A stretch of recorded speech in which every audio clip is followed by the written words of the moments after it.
boa noite a todos.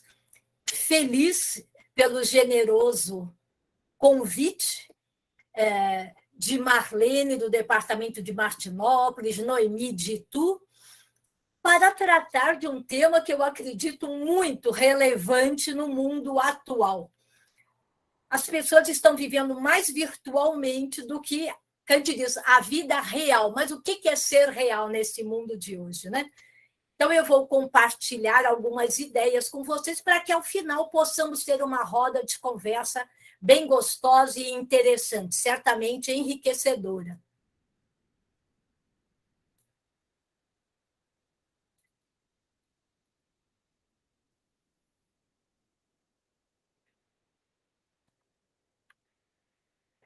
Bom, quando nós falamos em essência e aparência, né, e eu já comecei no meu boa noite dizendo que as pessoas estão vivendo mais no mundo virtual, hoje chamado metaverso, onde as pessoas investem comprando produtos para se apresentar no mundo virtual. Olha que coisa mais louca, né? Mas é a tendência nesse momento. Nós lembramos que, desde os tempos que a gente considera imemoriais, né, porque se perde na noite dos tempos, o ser humano ele vem se perguntando quem eu sou, de onde eu vim, para onde eu vou, qual é o meu propósito e etc. Inicialmente, não existiam redes sociais. Como é que não tinha os Googles da vida, né? Como que nós buscávamos respostas a essas perguntas? Primeiro, na nossa roda de amigos, pessoas de mentes afins, de interesses comuns, e lançávamos essas perguntas e aprendíamos a ouvir e processar, concordar ou discordar daquilo que nós ouvíamos. Mas nós, seres humanos, também extremamente curiosos, às vezes não nos limitávamos a ficar só ouvindo, né, essas respostas de maneira individual. Nós íamos em busca de escolas iniciáticas. O que é isso? Aquelas que preservam os conhecimentos originais, ou que nós chamamos de sabedoria iniciática das idades, que vem desde a Atlântida, as escolas de mistérios, né, do Egito, no hinduísmo, no taoísmo, nos essênios. Jesus foi iniciado com os essênios.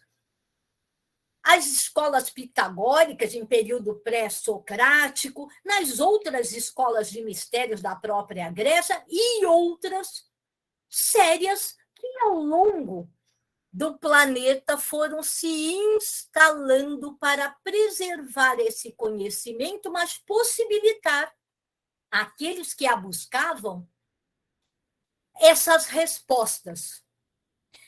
A mais conhecida delas, né, que a gente até agora em alguns cursos que eu digo de nível médio universitário, outro dia estava numa delas, alguém chegou e falou assim, nós precisamos nos conhecer. Isso já dizia Sócrates, né? Pois é, isso já está vindo agora, que bom, né? Nessa pós-modernidade também à tona.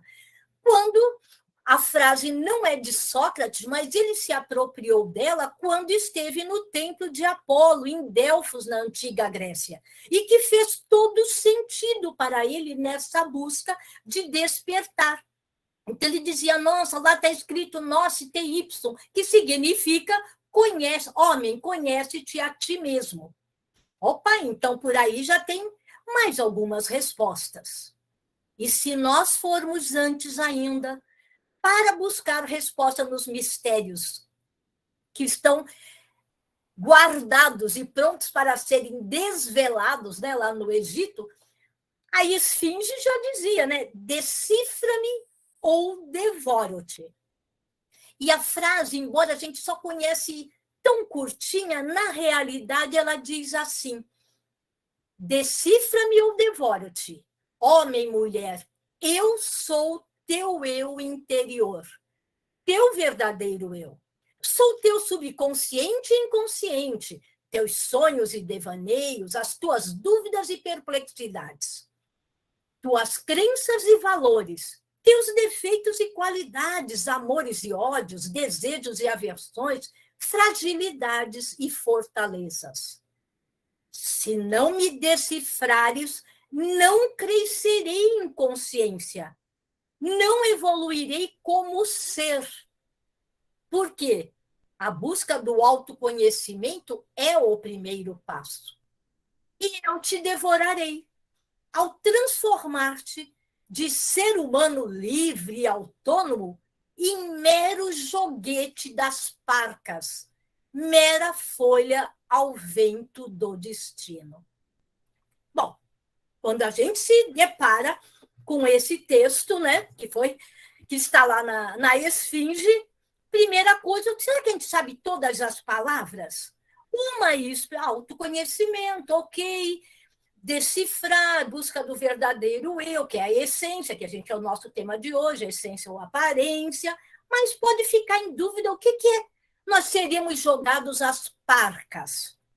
Bom, parcas, na mitologia romana, e também tem na grega, sobre o nome de Moiras, elas eram consideradas as filhas de Zeus com Têmis, ou as filhas da noite. Elas eram essa tríade, esse ternário feminino, eram divindades que controlavam o destino dos seres mortais e determinavam o curso dessa nossa existência humana, decifrando questões sobre a vida, sobre a morte, e elas eram tão poderosas que nem Zeus as contestava. Olhe lá, elas tinham o poder de ditar e nem Zeus as contestava. Mas quem era essa tríade? Uma delas chamava Nona, em grego, e Cloto na grega. Décima, também como Láquesis, e Morta e Atropos. Ou seja, são os nomes tanto na romana como na grega. Mas vamos pegar qual era o papel dessas três. Cabia a Nona tecer o fio da vida. Olha ela tecendo aqui. A décima cuida da extensão da vida e do caminho pelo qual nós vamos, pelo livre-arbítrio, né, buscar passar por ele. Até que chega a hora que Morta, olha o próprio nome, né, ou Atropos, vai cortar esse fio. Essas três divindades, elas também são encontradas em outras filosofias com o nome de fates. Daí a origem etimológica também da palavra fatalidade. Ou seja, aqueles que não tecem de uma maneira ética, correta, do bem, do bom, do belo, a sua vida, aquela que lhe foi dada exercitar no plano terreno. Décima, vai cuidando dessa extensão, observando os caminhos que escolhemos, até que Morta, num determinado momento, chega e fala, está na hora de vir embora, e pá, e corta esse fio. Mas nós falamos que existe um livre-arbítrio. Essas divindades não interferem nela. E nos remete também, então, a uma frase célebre de Jean-Paul Sartre, que dizia que somos seres condenados à liberdade. Sartre foi o precursor do movimento existencialista. Movimento existencialista, onde ele aborda com bastante intensidade no livro O Ser e o Nada, ele trata exatamente que nós podemos ser ou não ser dependendo dessa caminhada ao longo da existência. Por isso que ele é chamado precursor do existencialismo. Ou seja, o tempo todo ele conclama as pessoas a observarem os seus atos. O livre-arbítrio nós somos livres para escolher os caminhos, mas também colheremos aquilo que nós plantamos, né? Então, somos seres condenados fatalmente à liberdade. Bom, se o homem está condenado a ser livre, liberdade para quê? para buscar o verdadeiro ser que em nós habita. Ou seja, o livre-arbítrio, ele existe para que nós tenhamos escolhas conscientes. Mas dentre essas escolhas está esse exercício diário, a vigilância constante da dicotomia essência e aparência. Quando nós falamos dessa dicotomia entre essência e aparência, um dos que eu considero que tratou de uma maneira muito rica e interessante foi o autor da famosa peça, o Cyrano de Bergerac, que foi Edmond Eugène Alex Rostand, um dramaturgo francês, e que escreveu várias peças famosas, né? Dentro dessa dicotomia, quando ele trata de essência e aparência, ele fala: eu tenho uma ideia diferente de elegância. Eu não me visto como um aristocrata, mas a minha moral é impecável. Eu nunca apareço em público com a consciência suja, a honra manchada, os escrúpulos desgastados ou sem lavar a minha roupa. Estou sempre imaculadamente limpo, adornado pela abertura e independência. Posso não ter uma figura elegante, mas mantenho a minha alma ereta.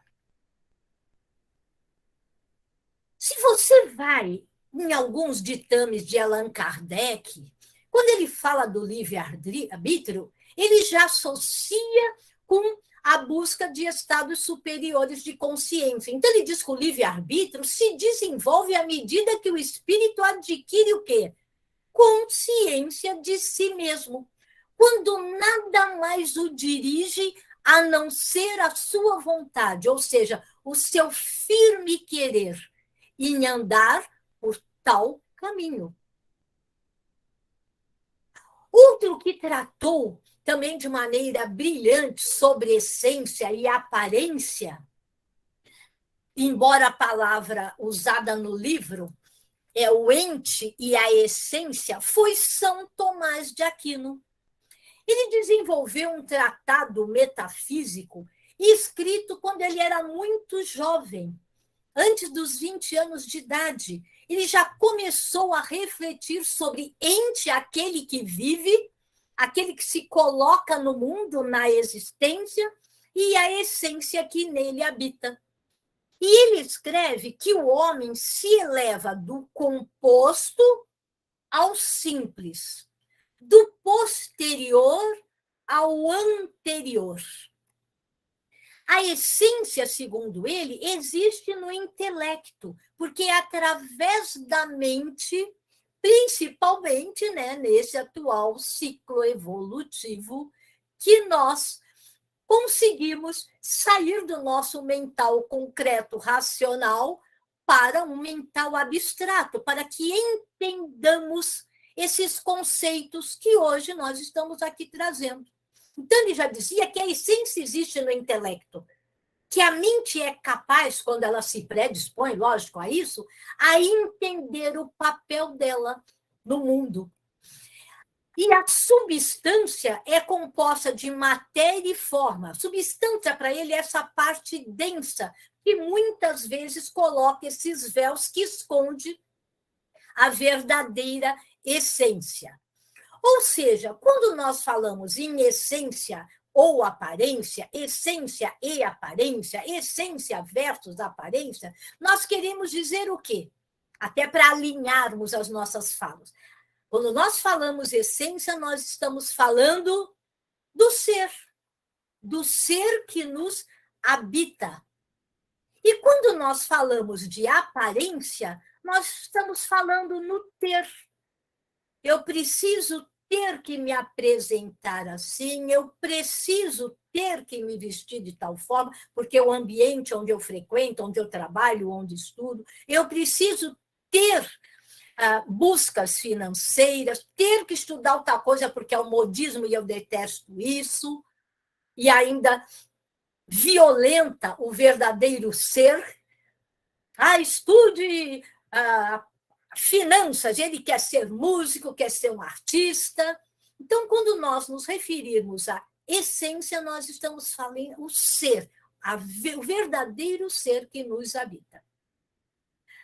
E aí a gente faz aquela brincadeirinha, né? Ser ou não ser, eis a questão, que já fazia parte da peça A Tragédia de Hamlet, que Shakespeare, no terceiro ato, dentre um texto longo, ele traz ser ou não ser, eis a questão, e que virou de um fundo filosófico profundo se nós nos permitirmos debruçar sobre eles. E num determinado momento desse questionamento de ser ou não ser, ele fala que é preciso morrer, dormir, talvez sonhar, e vai tratando de uma maneira lúdica essa busca do ser ou não ser. Afinal de contas, é a questão existencial.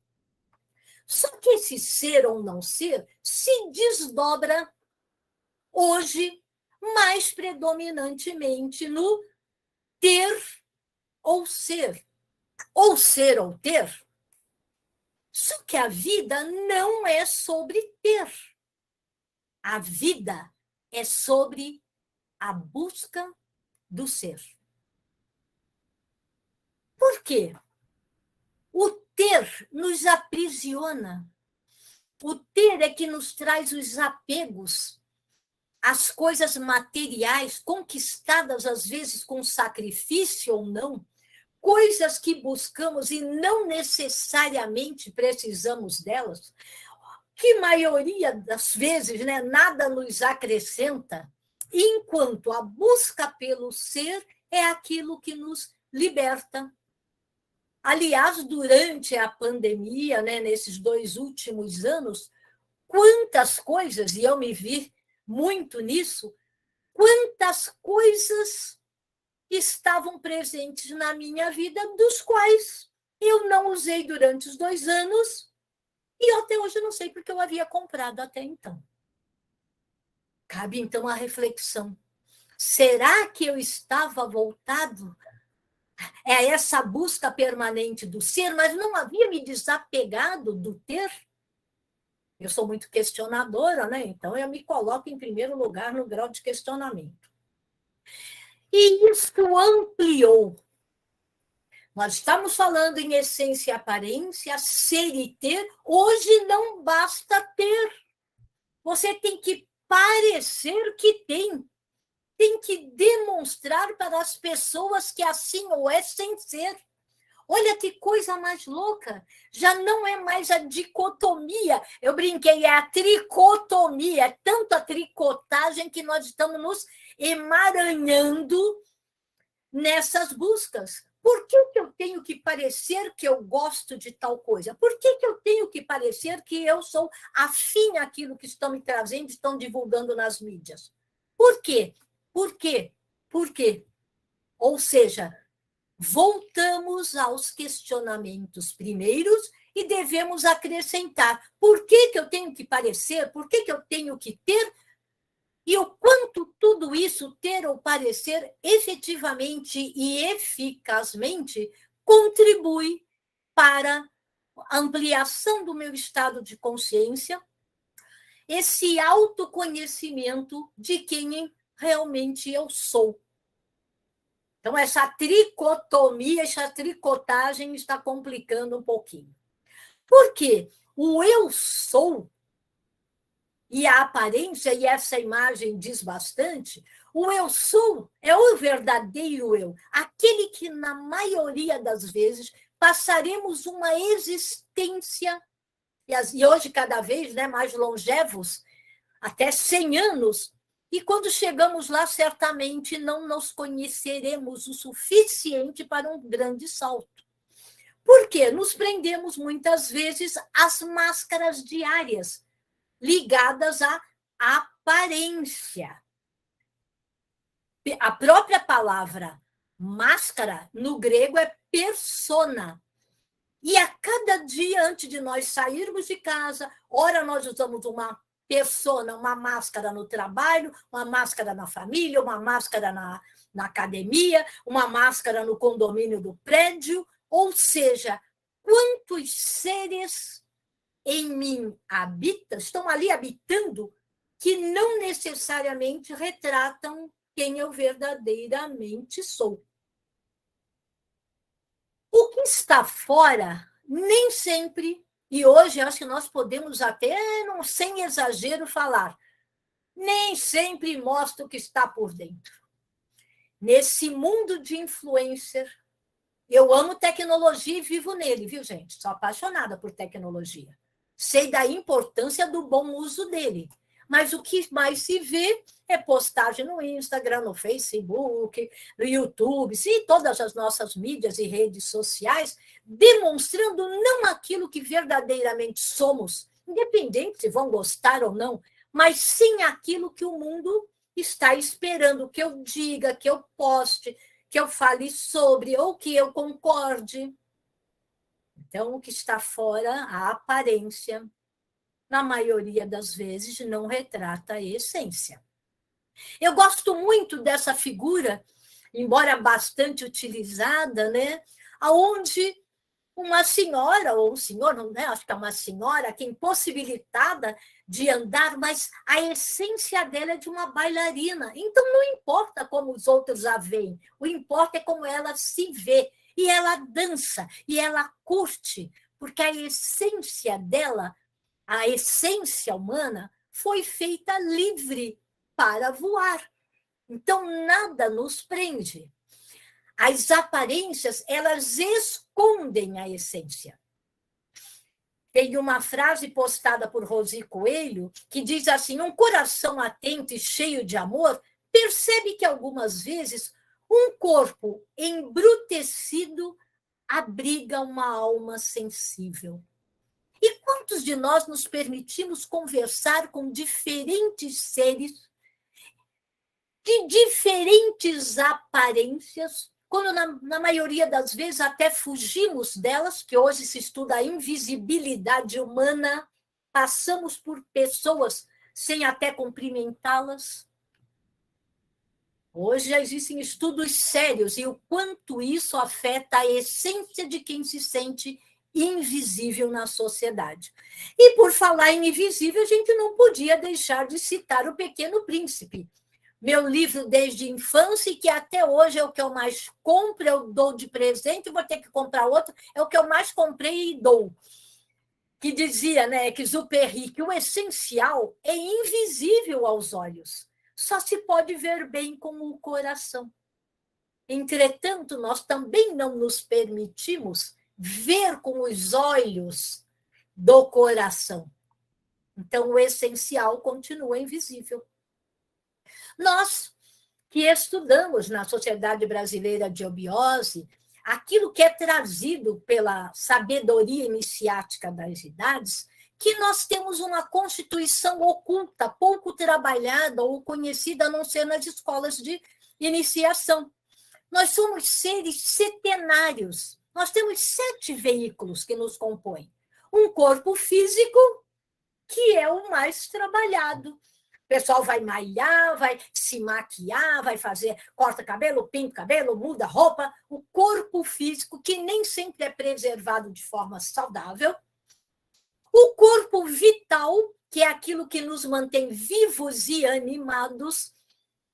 Ou seja, ele é vital. O corpo somente físico, se não tiver essa ânima que o habita, apenas é uma massa. Qual é a diferença entre um corpo que acabou de partir e um que está em movimento? Um ainda está sendo animado por uma força maior, prânica, energia vital, enquanto o outro essa energia já o abandonou. Então, nós temos um corpo físico, um corpo que nos mantém vivos e animados, um corpo emocional, que alguns também chamam de astral, eu prefiro emocional, que não lidamos bem com ele, e por isso, muitas vezes, a nossa aparência de pessoas tolerantes, pacientes, quando na realidade não estamos ainda suficientemente trabalhados emocionalmente, ainda temos raiva quando alguém não concorda conosco, ficamos chateados quando esperávamos de alguém aquilo que ela ainda não foi capaz de dar. E o corpo mental concreto, aquilo que nos permite decidir, raciocinar, decidir. Só que esse quaternário, ele é ligado a algo superior, que nós chamamos uma tríade superior ou ternário superior, onde lá está, no vértice do triângulo, um quinto princípio, porque aqui nós temos 4. O quinto princípio é o mental abstrato, que nesse presente ciclo nós já deveríamos estar mais próximo deles. Ainda não trabalhamos bem o emocional e o mental concreto ainda está incipiente para este salto.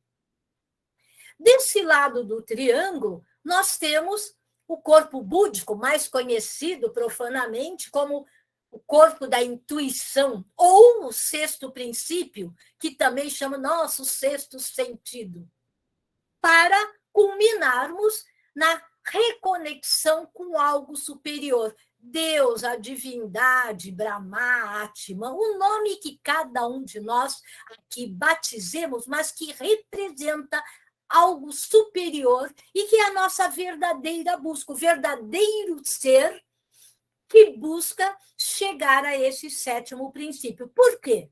No quaternário, nós estamos falando da nossa personalidade, nós já falamos das personas, das máscaras.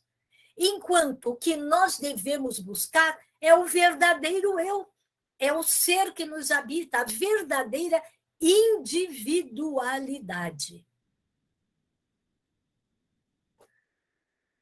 Mas tem o que você é, tem como os outros te veem, tem o que você quer ser e ainda não o é, o que os outros querem que você seja, segundo Priscila Andresa. E é bem isso.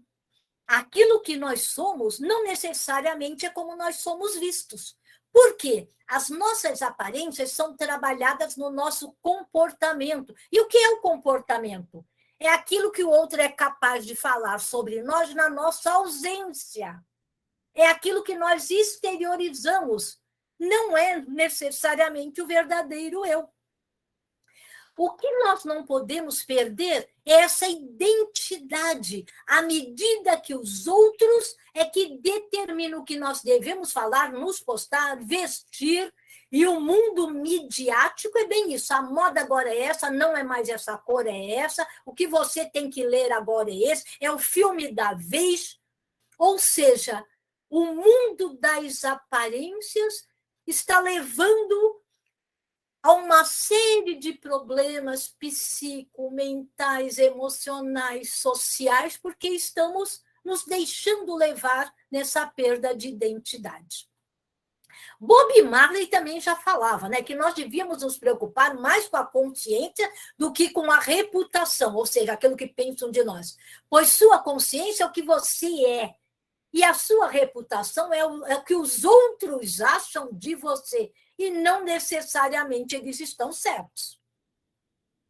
Se você pega Coco Chanel, aquela mulher linda e elegante, mas em várias entrevistas ela dizia que o que valia era a busca da essência. E olha que ela vendia o quê? Uma imagem de elegância através da moda, né?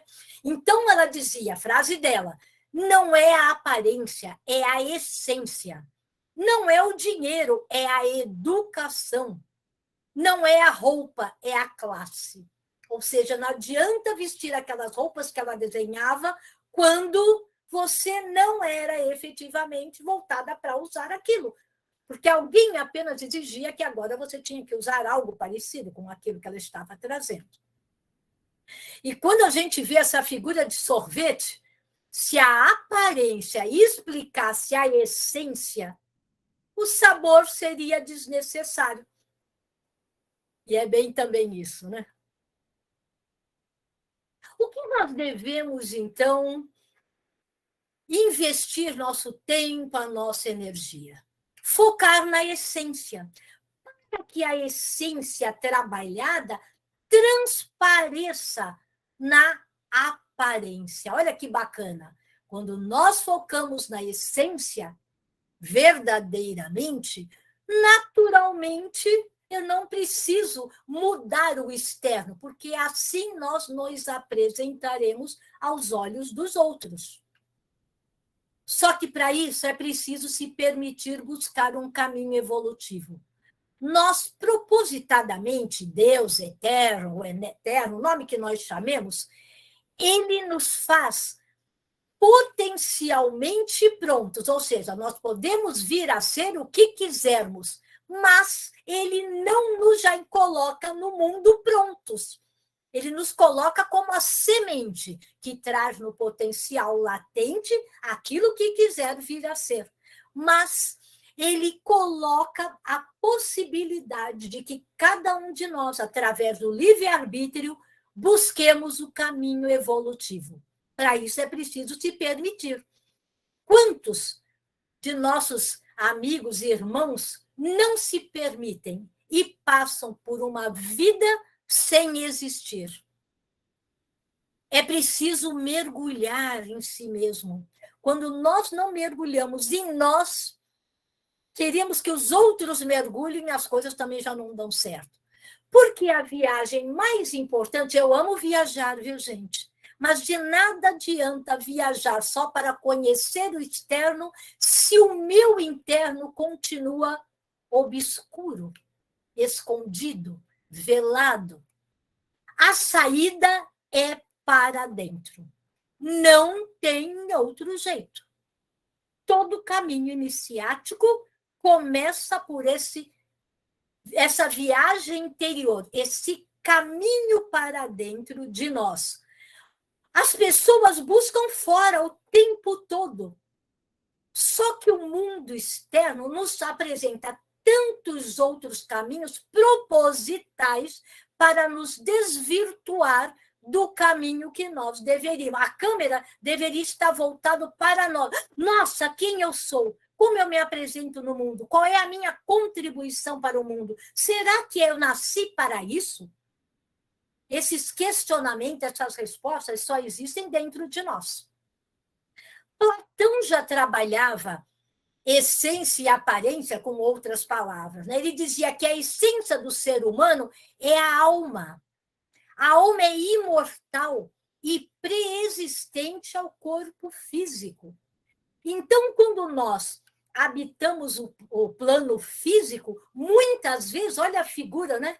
Nós ficamos todos desespera, sem esperar, de se colocar nesse mundo para conquistar esse voo, né? Essas asas significam, o Egito significa, voar significa atingir a sua plenitude, a sua potencialidade, aquilo que viemos ser. Mas Freud também já trazia, olha quantos, de uma maneira ou de outra, tratavam sobre aparência e essência. Freud dizia que a aparência é o que se vê, essência é o que se sente. É aquilo que muitas vezes nós expressamos sem abrir a boca, apenas com o olhar.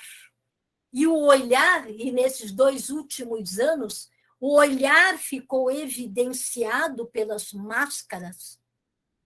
Quantas pessoas nós pudemos realmente ter a felicidade, né, de constatar quão linda, sem a maquiagem, a essência era, e quantos outros precisavam dessa maquiagem para se esconder atrás das próprias máscaras. Olhe lá, máscaras atrás da sua própria persona. Essência, que é aquilo que nos habita, ao longo da vida, ao desempenharmos diferentes papéis, nós trazemos diferentes aparências. E muitas delas não refletindo o nosso verdadeiro eu. Mas então eu tenho que estar sempre do mesmo jeito? Bom, a sua essência assim o é. Mas a aparência, você não vai no lugar formal com uma roupa de praia. Agora, não significa que quando você vai à praia de maiô, de biquíni, de bermuda, você deixe de ser aquela essência. Então, hoje existe muita confusão entre a essência e a aparência. Eu tenho que, no lugar que pediram smoking, roupa longa, etc., eu detesto isso. A primeira coisa que eu pergunto é, se você se sente tão desconfortável, primeiro pergunte a quem te convidou se é possível você ir, lógico, elegante, né? Mas de outra maneira. Se assim não o for e você vai se violentar enquanto essência, muitas vezes vale a pena declinar do convite. Ir só para manter uma aparência, vale a pena nessa jornada? Quem vive de aparência acaba perdendo a essência. Por isso a importância da busca do autoconhecimento. Nós só crescemos, só evoluímos. Esse é o primeiro passo da jornada. Ainda tem outros, autodesenvolvimento, autotransformação, autorrealização e uma série de outros autos. Auto significa aquilo que depende única e exclusivamente de mim. Como que eu estou aparentando outro? Eu sou apenas a maçã mordida, mas estou sendo vista, retratada como a maçã inteira ou ao contrário? Então, o primeiro caminho é essa busca interior. Ou seja, o buraco é mais embaixo na expressão popular, né? Na realidade, o buraco não é mais embaixo. O buraco ele é mais fundo para dentro do nosso ser. Mas para que serve o fundo de um poço? Ele serve... E tudo tem um papel do universo. Tudo, mesmo que desconheçamos, mesmo que ignoremos, mas até o fundo do poço ele tem uma utilidade, que é uma das leis herméticas, né, também da utilidade, para aprendermos a olhar para cima e observarmos se existe lá um local onde eu possa ir com velocidades diferentes, cada um na nossa jornada evolutiva tem que respeitar o seu ritmo, mas tem que ter a certeza que o buraco é mais embaixo, ele é mais fundo do que às vezes eu julgo, mas certamente nessa jornada eu sairei vencedora. Sem mínima dúvida, né? Aristóteles já tinha essa expressão. É no fundo de um buraco ou de um poço que acontece descobrirmos as estrelas. E muitas vezes passamos uma existência sem nunca ter percebido a grandeza e a beleza de uma noite estrelada. E quando ele fala isso, é metaforicamente. Quando nós estamos em situações desconfortáveis, difíceis, etc., quando nós nos permitimos olhar até o movimento é o para cima, é buscar essa luz que é irradiada de dentro para fora de nós. Então, quando ele fala que nós descobrimos as estrelas, assim como é em cima, é embaixo, né? Hermédio, Trismegisto, nós vamos também descobrir essas luzes que habitam em nós. Então, olha que linda eu gosto muito dessa metáfora. Outro que fala sobre algo parecido é um pastor presbiteriano que morreu jovem, com 57 anos, inglês de nascimento e morreu na França de 1834 a 1892. Ele era considerado o príncipe dos pregadores. Ele, com 15, 16 anos, escrevia um sermão atrás do outro. E, convertido ao cristianismo, ele passou a ser o mais famoso pregador batista da época, né? Uma das frases dele é: quanto mais do céu existe em nossas vidas, menos da terra cobiçaremos. Ele trata exatamente quanto mais eu busco esse céu interior, a minha essência, menos eu vou buscar o ter, aparentar o que a terra me traz. Interessante também. Mas como que a gente sai desse momento onde tudo é atraído pela mídia? Onde o maior número de visualizações de views e ainda ganha tanto, e tem prêmios, e o próprio YouTube remunera, quando são vidas que não são reais. Como sair disso? A busca do autoconhecimento, ele é o princípio, tudo começa como falamos por ele vai nos libertar. Porque esse mundo das aparências é que está nos acorrentando. Daí esse número enorme, hoje superior a qualquer doença psíquica, mental, que estamos vivenciando principalmente. Ela já vinha num crescente antes das pandemias, das síndromes depressivas, burnout e etc. Hoje, as pesquisas demonstram que elas quadriplicaram nesses 2 anos. O negócio é sério. Mas nós podemos chegar à plenitude do ser. Os latinos não diziam que nós nascemos para coisas maiores, ad majoras nat? Todas as outras teologias, teosofias, falam sobre a possibilidade de nós atingirmos a plenitude do ser, aquilo que viemos ser. E resposta àquelas clássicas perguntas. Por que entre o ter e o ser, entre a essência e a aparência, prefira o ser? A essência tem valor, as coisas têm preço. Todo mundo pode ter o que você tem, mas ninguém pode ser o que você é. Nós ainda somos 7,8 bilhões de seres únicos. Seres únicos. Não tem uma biometria, quando a gente vai colocar lá o dedinho, que seja igual a outra. Olhe lá.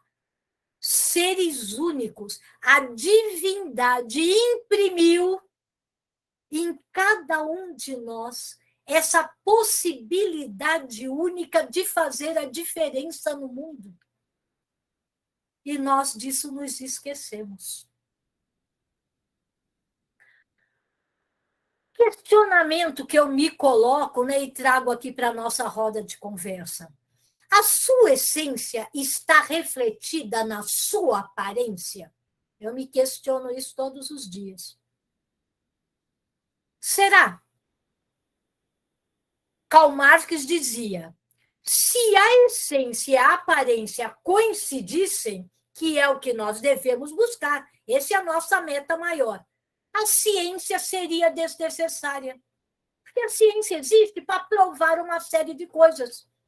Inclusive até quem somos, ela vem buscando resposta. Hoje, cada vez mais, a ciência está se aproximando da autoespiritualidade, também nas buscas de respostas que eles não têm.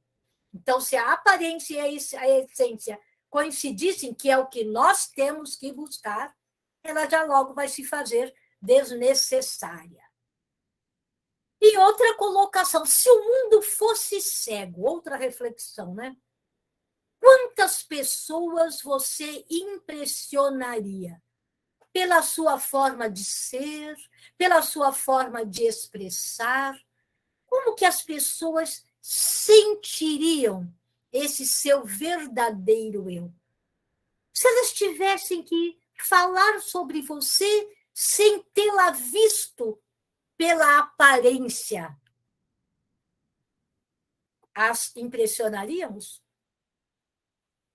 A essência é o que nos mantém próximos da nossa alma. A alma é exatamente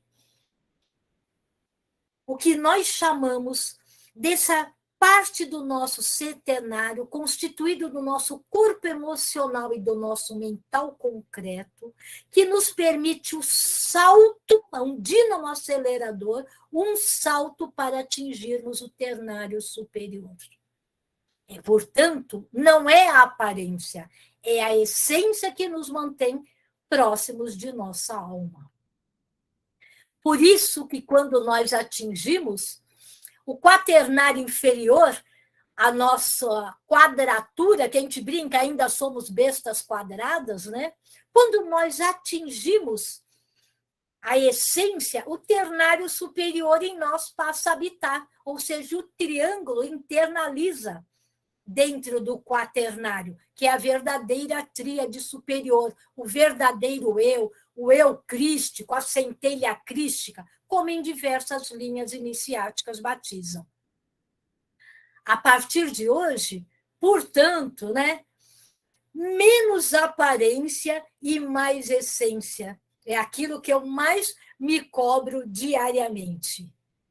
Porque em terra de aparências, nós precisamos ousar e vigiar, vigilar, vigilantes o tempo todo, ser essência. Eram essas as reflexões que eu gostaria de trazer para a nossa conversa e gratidão por essa oportunidade.